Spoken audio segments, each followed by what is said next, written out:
የሚያቀል እንጂ አንተ አታውቁም።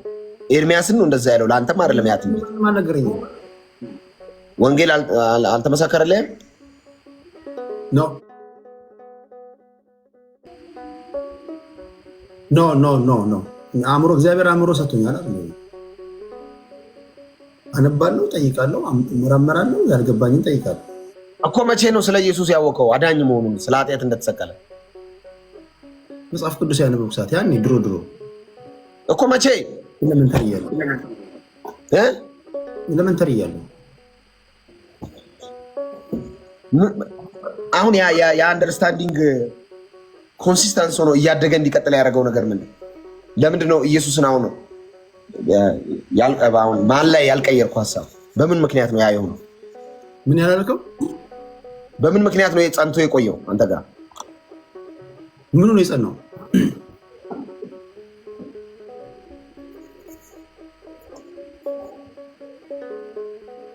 ምንድን ነው ግን ከፍጥረት ነው? ጥያቄን አስተካክለው አልገባኝም። ጥያቄን ይሄኛው አስተሳሰብ ሳይቀየር የቆየረበት ምክንያት ምንድን ነው? የኢየሱስ ክርስቶስ መሰቀል ነው።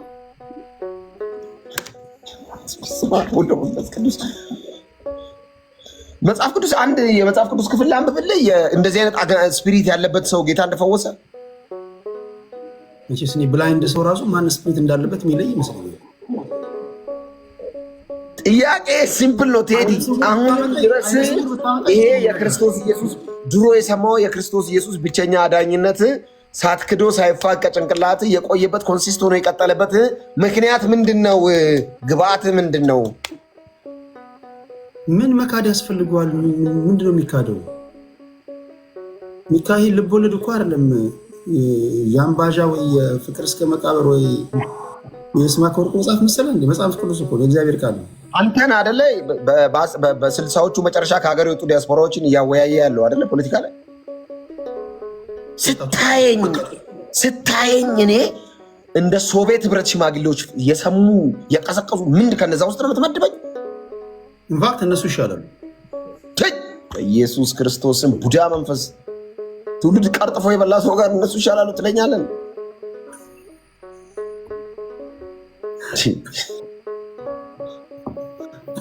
የአራት ጀኔሬሽን የሞት ድግስ ላይ ቁጭ ያሉ ሰዎች ፊርማ ፈርሞ ከሀገር ወጡ ሰዎችና እኔ እዳ የለብኝም እዚህ ሀገር የደም ዕዳ።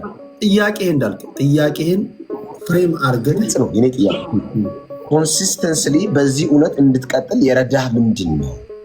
አሁን ክርስትና በክርስቶስ ኢየሱስ ስለ ኃጢአቴ ሞቷል ብለህ በልጅነት የሰማኸው ወንጌል ኮንሲስተንስሊ ከአንተ ጋር ስቲል ነው እንዲቆይ ሁኔታዎች ያልቀየሩት፣ አውሮፓ መኖር ያልቀየሩት፣ የህይወት ዘመናዊ ስልጣኔ ያልቀየሩት፣ የተለያዩ ትምህርቶችን እየሰማ ነው፣ ከተለያዩ ሃይማኖቶች ጋር ታወራለህ። ያልተቀየረበት ምክንያት ምንድን ነው? ኮንሲስተንስሊ የቀጠለበት ምክንያት ምክንያቱም ሊቀየር የሚችል ነገር ስላልሆነ እኮ ነው። ምን ይቀይረዋል? ኢየሱስ ክርስቶስ ለኃጢአቴ ሞቷል እኮ። ይሄንን ያቆየልህ ምንድን ነው? ያቆየልኝማ እኔ ከእውነት ጋር ስለመስማማ ነው የገባኝ እውነት። ይሄ የእግዚአብሔር ቃል እውነት ነው። ስለዚህ ይሄ እውነት እኔ ልለዋወጥ እችላለሁ፣ እኔ በደለኛ ኃጢአተኛ ሊሆን እችላለሁ። እውነቱ ግን እንዳለ ይቀመጣል። አንዴ እኮ ያነበብከው ነገር እኮ ይቀመጣል እኮ። ልብ ወለድ ቢሆን ፓርት 2 ፓርት 3 ፓርት 4 እያልክ ወይም ደግሞ እያሻሻልከው ትጽፋለህ። ይሄ ልብ ወለድ አይደለም እኮ።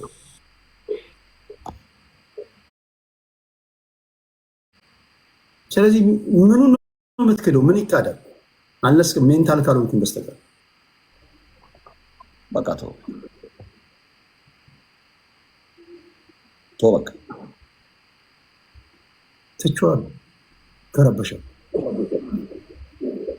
በጠበጥከ ረብሻ እኮ ኖርማል። በጠበጥከ ባይዞ ረብሻ ማስነሳት ትልቅ አያስብልም። አንድ ቢምቢም ያለ እንቅልፍ ታሳድራለች። ታውቃለህ? እንዲህ ያደረገ አንድ ሶሳይተኛ የቢምቢ ስራ ነው። ኢየሱስ ክርስቶስን ጌትነት ሴጣን አይክድም እኮ ታውቃለህ? ያምነዋል። እሱ ሌላ ነገር ነው። ኢየሱስ ክርስቶስ ያምነዋል ማድረግ እንደሚችል ያምነዋል ወይ? ካመነ ለምን አልዳነም? ያምነዋል አይደል? ኢየሱስ ክርስቶስ ሁሉን ማድረግ እንደሚችል የልምድ አማርኛ እዚህ መተህ እኔ ጋር የምታወራው ክርስቶስ ኢየሱስ የመስቀል ስራ አምኖ ከዳነ ጴንጤ ጋር የልምድ አማርኛ። ሴጣንም ያውቃል። ያውቃልና ያምናል ይለያያል። ሴጣን ያውቃል፣ ኦፍኮርስ ያምናል፣ አያምንም። ለምሳሌ ማቴዎስ ወንጌል ላይ ስታነ ማቴዎስ ወንጌል ስንት ኤግዛክትሊ ቁጥሩን ላላስታውስ ይችላል። ስናገር ግን የእግዚአብሔር ሰዎች ይገባቸዋል። እሺ ንገረን። ጌታ ከአንተ ጋር ምን አለኝ ይላል። ለምሳሌ ኢየሱስ ክርስቶስ ማርቆስ ነው ሰው በስራ ይክዳል። ያ ግን ክደት የሚባል አለ። ያ ድካም ነው። ያ ደግሞ ወይ ደግሞ ባክ ማድረግ። ክደት ማለት ኢየሱስ ክርስቶስ ስለ ኃጢአቴ ሞቷል ከሚል እምነት ኢየሱስ አልሞተም ወደ ማለት ነው። ያ ሰው ክርስቲያን ከሆነ በኋላ ኃጢአት ሰራ ማለት ደከመ ማለት ነው፣ አቃተው ነው። ስለዚህ ሰው ሲደክምና ሲክድ ክርስቲያን በኃጢአት ሊወድቅ ይችላል። እነሱ እንዴት መሰለህ አሁን እነሱ የሌላ ዶክትሪን ነው የሚቀይሩት። አሁን በእነሱ አንተ ካለ አስተምህሮ ለምሳሌ አሁን ብዙ አይነት ክርስትና አለ አይደል? አሁን ሐዋርያቶች ጋር ብትሄድ በአንተ እይታ እነሱ ኢየሱስ ክርስቶስ እናንተ ከሐዋርያት እምነት ተከታዮች ጋር የሰማይና የምድር ያህል ልዩነት አላችሁ። ይሄ ነገር አውርተናል ከዚህ በፊት አይደል? አዎ ቴንክ ዩ። አሁን አንተ ባለበት አስተምሮ ልምጣና ለምሳሌ እኔ በወንድማማቾች መካከል ጸብ የምዘራ ሰው ከሆንኩ ኢየሱስ ክርስቶስ ምድር ላይ በነበረ ሰዓት በወንድማማቾች መካከል ጸብ አልዘራም ማለት ስለ ኢየሱስ አንብበህ ስለ ኢየሱስ ተሰብኮልህ ሲዘመር አድምጠህ ከቸርች ስትወጣ በወንድማማቾች መካከል ጸብ የምትዘራ ሰው ከሆንክ ክድሃል ማለት ነው። አንተ የተረገምክ ነህ ማለት ነው። የምትገል ከሆነ ነፍሰ ገዳይ ብትሆን ለምን ኢየሱስ ያን አላስተማረህማ? ስለ ኢየሱስ የጻፈው ያን አይደለም። የምትዋሽ ከሆነ የምታጭበረብር ከሆነ የተቸገረ ማትረዳ ከሆነ የተራበ ማታበላ ከሆነ ራቁቱን የቆመ ሰው አይተህ የምታልፍ ከሆነ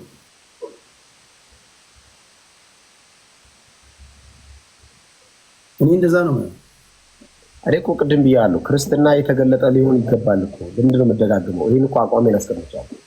ሰው በክርስቶስ ኢየሱስ አምኖ ከዳነ በኋላ ያንን ህይወት መኖር አለበት። ይህንን ህይወት ደግሞ እንዲኖር የሚረዳው የእግዚአብሔር ጸጋ አለ። ሰው በኃይሉ ችሎት አይበረታም። መጽሐፍ ሲናገር ሰዎችን ሁሉ የሚያድን የእግዚአብሔር ጸጋ ተገልጧል እና ይህን ጸጋ ዓለማዊ ምኞትን፣ ክፋትን፣ ኃጢአትን ትተን አይደለም ነው እግዚአብሔርን በመምሰል ህይወት ውስጥ እንድንኖር ይረዳናል። ስለዚህ ሰው ዳግም ከእግዚአብሔር ሲወለድ ከመንፈስ ሲወለድ ይህ ጸጋ ይሰጠዋል። አሁን እርሱን ወደ መምሰል የሚኖርበትን አቅም እግዚአብሔር ይሰጠዋል ማለት ነው። ኃጢአትን አታርግ የሚለው አለማድረጊያውን ጭምር ነው እግዚአብሔር የሚሰጠው እንጂ ድሮም ዘንድሮም እኮ መግደል ኃጢአት ነው። በአዲስ ኪዳን ምንድነው የተለየው? ማታረግበትን ጸጋ እግዚአብሔር ይሰጣል። ማትገድልበትን ጸጋ ይሰጣል። በልብህ ቃሉን ያትምልሃል ማለት ነው። መንፈስ ቅዱስ ያስታውሳል፣ ከኃጢአት ይጠብቃል። ምክንያቱም ቅድም የጠቀስኩት ጥቅስ ሰዎችን ሁሉ የሚያድን የእግዚአብሔር ጸጋ ተገልጧል። አሁን ቴንክ ዩ ሰው ክርስቲያን ከሆነ በኋላ የተገለጠ ህይወት መኖር አለ። ቅድም ስንጀምር ያነሳውልህ ነገር አለ። ለምሳሌ አሁን ቸርች ውስጥ ቁጭ ብለን አጠገብ አንድ የተቸገረ አባት ወይ የተቸገረ ወንድም ወይ የተቸገረች እህት ካለች መርዳት አለብን፣ ማገዝ አለብን። ምንድን ነው የምትለኝ ቴዲ? አዎ ኦኬ ልነግርህ ነው እኮ ይህን እኮ አወራን ቅድም ገና የተገናኘን ሰዓት ላይ ዘግተነው። የተገለጠ ክርስትና ይህንን ይጨምራል። አሁን እኮ ችግሩ ቲዮሪና ተግባር ይለያያል። አሁን ተግባር አይተሃል፣ በአይን ያየው አለ በአይን አሁን እኔ ያየሁት አለ በአይን ይህንን መስክር ይላል። የቸገረው ቢል ሰው አይደለም ቴዲ። ፖለቲካን ተወውና እኔ አንተ ይኸውልህ እንደሌላው ሰው ላይ እንትን እንደምትለው መፈናፈኛ ነው ማሳጣ። ምክንያቱም ያልከውን ደጋግመህ ትላለህ አድቫንቴጅ ለመውሰድ። ሰው ክርስቲያን ከሆነ በኋላ እኔ አይደለሁም እኮ አሁን ሰው ክርስቲያን ከሆነ በኋላ የተገለጠ ህይወት መኖር አለበት። ጠዋት የእንትናን ኮንሰርት ሚሊኒየም ገብተህ እንደገና መዝሙር አይሆንም። ቀጥ ያለ የክርስትና ህይወት መኖር ልክ ነው። የእኛ ነገር እኛ ምን ያስፈልገናል መሰለህ? ቅድም እኮ ነገር ያለው መጽሐፍ ቅዱስን በአራት ክፍል እኮ ነገር ያለው የወንጌል ፓርት አለ። እነዚህ ነገሮች ቀላል እንዳይመስሉ በነገር አሁን ወንጌል ላይ ወንጌል የተሰበከበት ፓርት ነው። ትክክል። ከዛ የሐዋርያት ስራ አለ።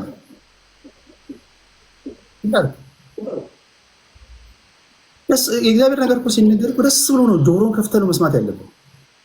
ሰምተን ጨርሰናል፣ አውርተናል በዚህ ጉዳይ። ለምን ደጋግመህ ወደ ኋላ የምትነሳ አልገባኝም።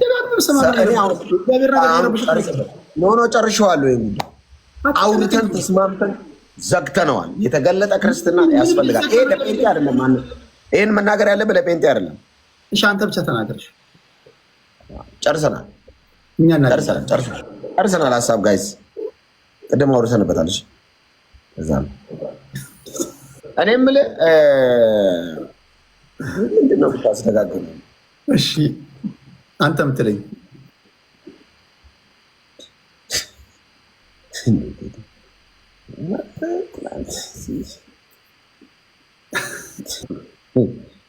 ውጤታለን ለዚህ ቀደም አውረት እኔ ጨረስነው።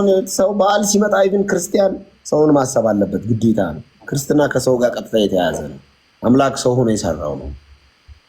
ሰዎችን እንድናስብ፣ ሰዎችን እንድንረዳ፣ ሰዎችን እንድናግዝ ክርስትና ይህንን የምናደርገው ግን የተቀበልነው ህይወት ስለሚያስገድነው ነው እንጂ እግዚአብሔር የገና ዕለት ድሃ በላ ብሎ ይመዘግብልኛል ብዬ አለ። እንደዚህ አይነት አምላክ የለን። እግዚአብሔር በክርስቶስ ኢየሱስ ነው የዘላለም ህይወት የሚመዘግበው።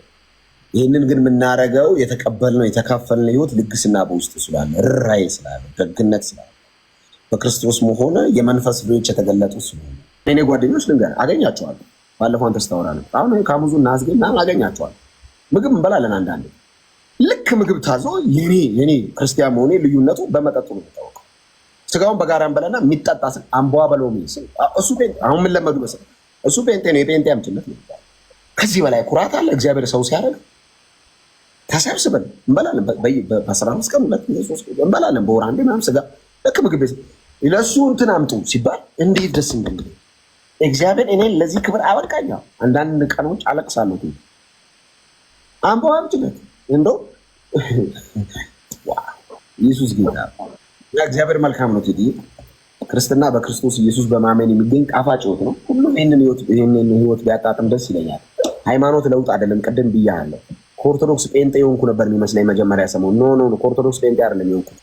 ከጨለማ ወደ ብርሃን፣ ከሞት ወደ ህይወት መጽሐፍ ሲናገር አንደኛ ጴጥሮስ ላይ ጴጥሮስ መልእክት ላይ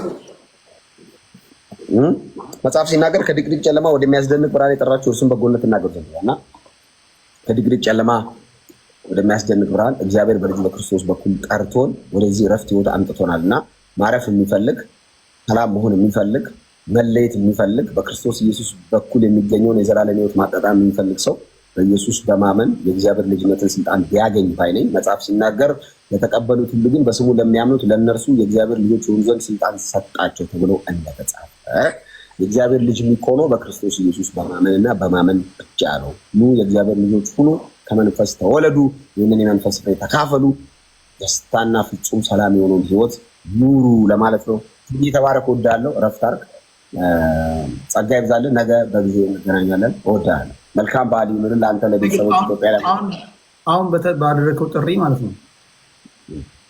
አንድም ቀን መጽሐፍ ቅዱስ አንብቦ ማያውቁ ሰዎች ጌታን መቀበል ፈልጋለሁ ብሎ ቢመጡ ምን የምታደርጓቸው? ስለ ጌታ ስለ ኢየሱስ መስክረን ሰው ሳያውቅ እንዴት ጌታን ይቀበላል? መጀመሪያ ማወቅ አለበት። ይማራሉ፣ ያውቃሉ። ከዛ ከኛ በላይ ደግሞ የሚያስተምር መንፈስ ቅዱስ አለ። ይሄን የሚገልጥላል። የኛ ስራ መመስከር ነው። የአንድ ጴንጤ ስራው ምንድን ነው? መመስከር። ምን ብሎ ኢየሱስ ስላጤነኝ ሞቷል ብሎ መመስከር። ማዳን አይችልም። ማዳን እግዚአብሔር። ካልዳንክ ብለንም አንታገልም። መስክረን ነው ዞር ነው። ዘር ነው መቼ እንደሚበቅል አናውቅም። አንድ ቀን እኔ ግን እችል ልበላቸው። እሺ 2 ደቂቃ ታደምጠኛለህ? የማድመጥ እንትን አለ በጣም እኔ የሚገባኝ እግዚአብሔር ከብዛት ጋር ችግር የለበትም። እግዚአብሔር ከኳንቲቲ ጋር ሳይሆን ከኳሊቲ ጋር ነው። መጀመሪያ የእግዚአብሔርን ቃል አንብቡ። መጀመሪያ ላይገባችሁ ይችላል። እሱ እግዚአብሔር ይረዳችኋል። የልባችሁን አይቶ እግዚአብሔር አእምሮ ሰጥቷችኋል። አንብቡ። ያነበባችሁ ደግሞ እንዲገባችሁ ጠይቁ። ከዛ ዲሳይድ አድርጉ። ሳይገባችሁ እንዲሁ በሞራል ተነሳስታችሁ የተነገረውን ሰምታችሁ ተንበርክካችሁ እጅ ወደ ላይ ማድረግ የቸርች ቁጥር ታበዙ ይሆናል፣ የመመን ቁጥር ታበዙ ይሆናል እንጂ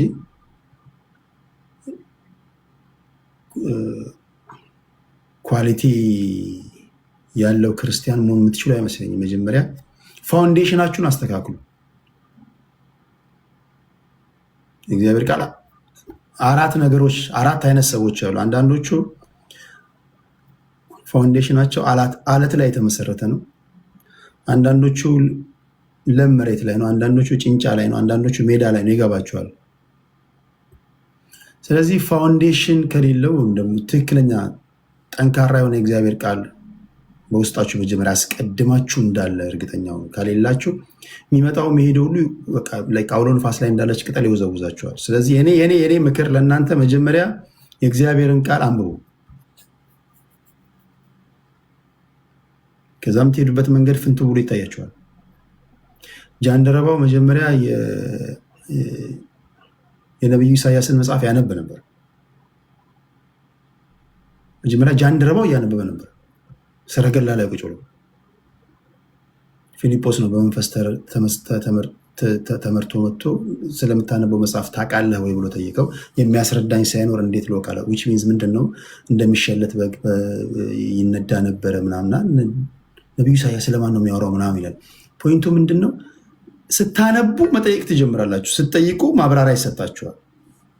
የእግዚአብሔር ቃል እውቀት ባዶ ከሆናችሁ ምንም አታውቁ ከሆነ ግን አንበርክከው ተቀበል ጌታን ይሉሃል። ከዛ ትገባለህ ትወጣለህ ምናምን። ለቸርቹ ቁጥር ሊበዛ ይችላል። እናንተም እንደዛ አታርጓቸው። የትኛውም እምነት ውስጥ ያሉ ሰዎች የትኛውም ዶክትሪናቸውን ወይም ደግሞ መጽሐፋቸውን መጀመሪያ ከማንበብ ነው የሚጀምረው። ከማንበብ ነው።